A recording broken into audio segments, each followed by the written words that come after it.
Tonight, the moonlight lies softly over the forest leaves. Somewhere in the warm dark, under branches and drifting silver light, a small creature is waking.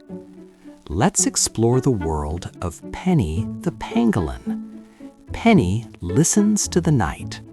Under a shelter of leaves, Penny rests in a curled little ball. Her scales shine bronze and silver in the moonlight.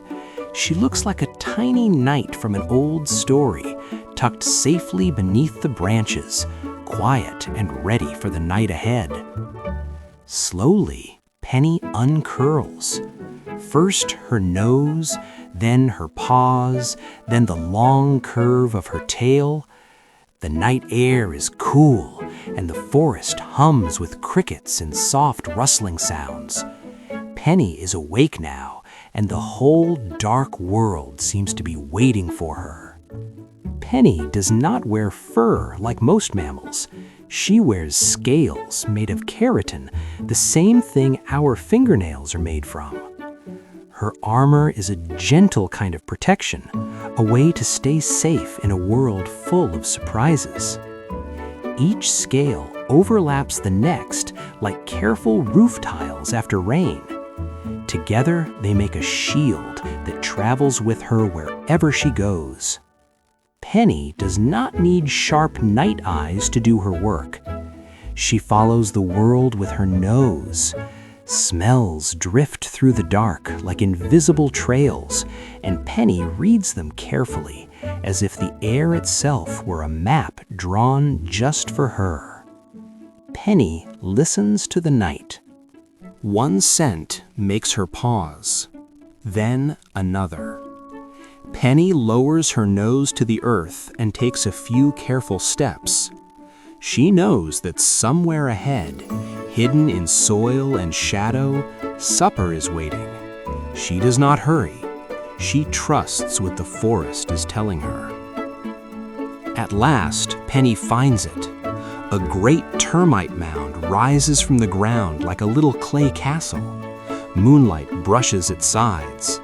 Inside, thousands of tiny insects move through secret tunnels, busy with their own nighttime work deep in the earth. To Penny, this is not just a mound.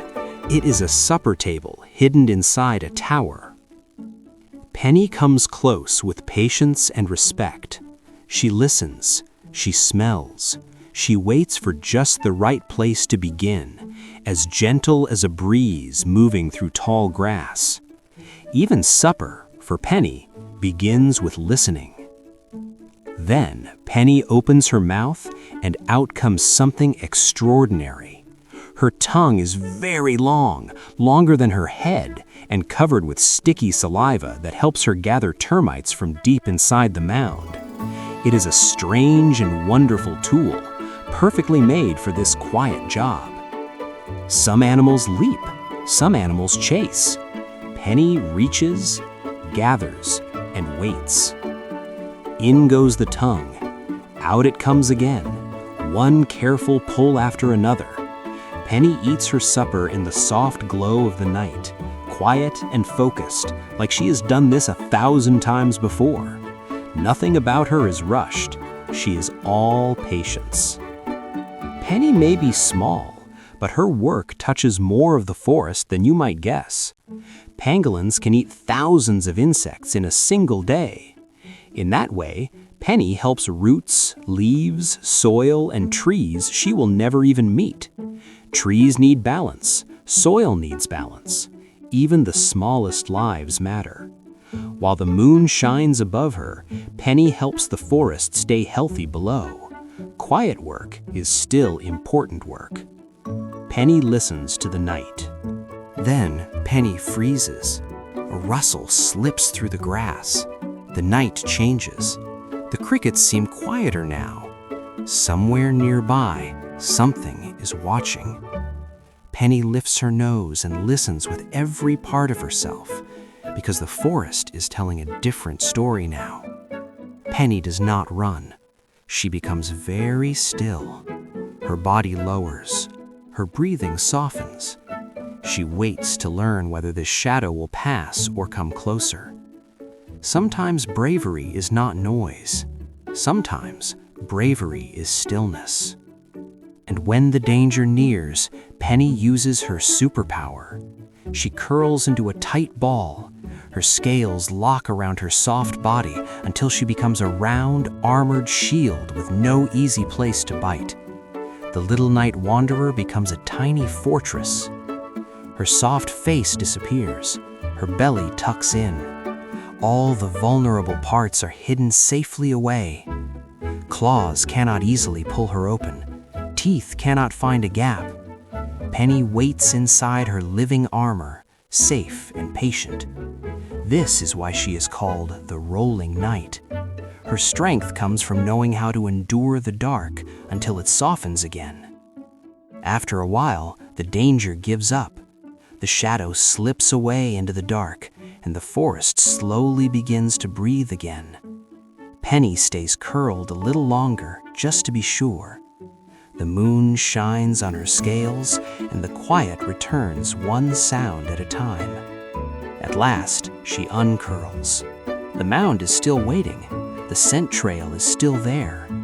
Penny goes back to her supper, calm again, as if the night itself has whispered, "You may continue." That is one of Penny's gifts. She knows how to return to peace. Penny listens to the night. Perhaps as she feeds, Penny remembers being very small and riding on her mother's back. Perhaps she remembers the feeling of being carried through the dark by someone steady and wise. Before Penny learned to trust herself, she first learned what safety felt like. Maybe that is how courage begins. First, someone keeps you safe, and later you learn how to keep yourself safe too. Little by little, Penny learned how to sniff out termites, how to use her long tongue, and how to trust her scales. Growing up did not happen all at once. It happened one quiet night at a time, one lesson at a time, one careful step after another.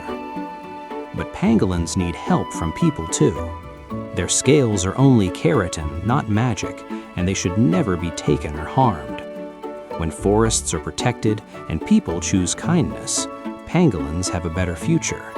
More nights stay whole, more paths stay open, more small feet can walk safely under the trees.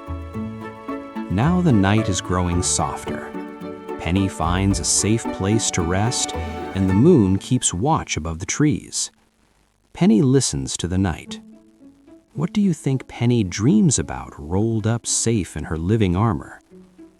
Penny is at rest beneath the leaves and silver light. Good night, Fenekie. Find more animal adventures at Fenekie.com.